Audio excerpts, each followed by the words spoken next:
This is InFocus News. Hello, I'm David Gibbons. And I'm Tanya Chan. Thanks for joining us. For the second year in a row, the Seventh-day Adventist Church in the South Pacific has approved significant grants to help plant and establish churches in urban areas.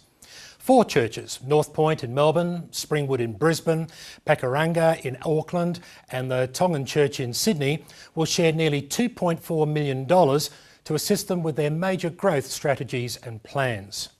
We are grateful to receive the $450,000 from the South Pacific Division, and we will use that money in building a hall, multifunction hall, to be used as a place of worship and a lighthouse in this area.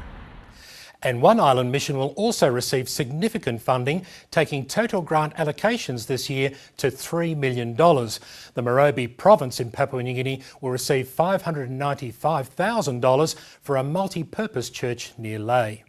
Last year, $595,000 was provided to build a facility in Honiara to seat 5,000 people, a larger capacity than any other building in the country. Church leaders plan to continue with the grants program each year. Education directors from the Seventh-day Adventist Church in the Trans-Pacific region met last month in Honiara, Solomon Islands. According to the Solomon Star newspaper, the leaders discussed a number of issues, including the training of unqualified teachers, the retirement age of teachers, a possible exchange program for Australian teachers, and the future of tertiary education in the region. Plans in place to address the needs of the Solomons and Vanuatu and other untrained teachers, to at least give them a basic program in teacher education, and one in which they'll be able to build on from there.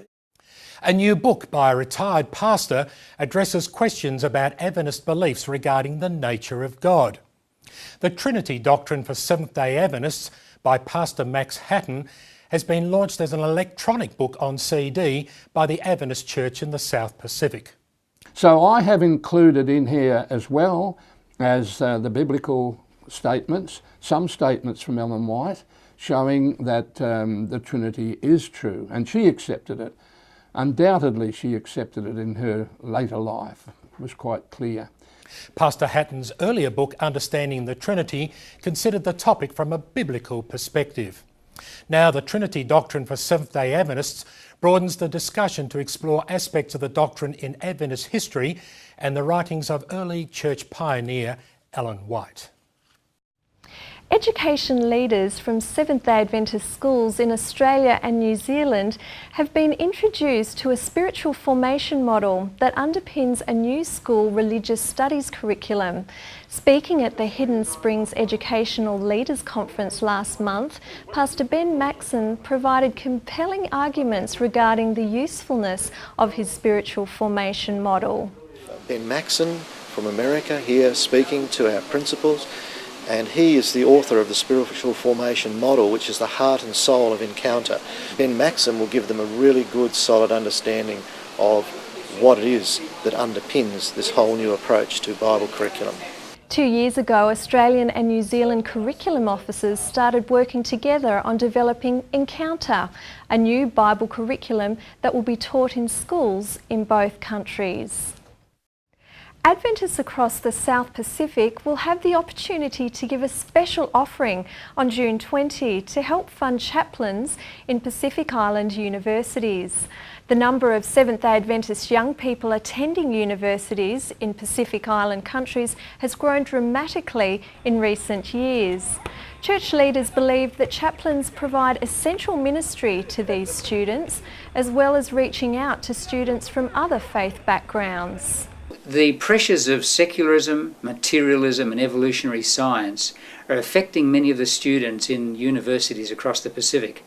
And so the Church would like to address this issue by appointing university chaplains who can minister specifically to these Adventist youth attending universities. The goal for the June 20 offering is to raise enough funds for at least 3 new chaplains. And in this week's full-colour edition of Record, Adventists in Perth have concluded an evangelistic series attended by more than 700 people. The number of Seventh-day Adventist young people attending universities in Pacific Island countries has grown dramatically. And the guest editorial is written by Waisia Vaniwa, the president of the church in the Western Pacific Union. He says David's focus was on the invisible God, not the visible Goliath. Did you know you can watch the full half hour of InFocus on Hope Channel every weekend? That's right, Tanya, and if you don't have Hope TV, you can watch the full program again online. Yes, the full program. Go and have a look. Thanks for watching. I'm David Gibbons. And I'm Tanya Chan. See you next week.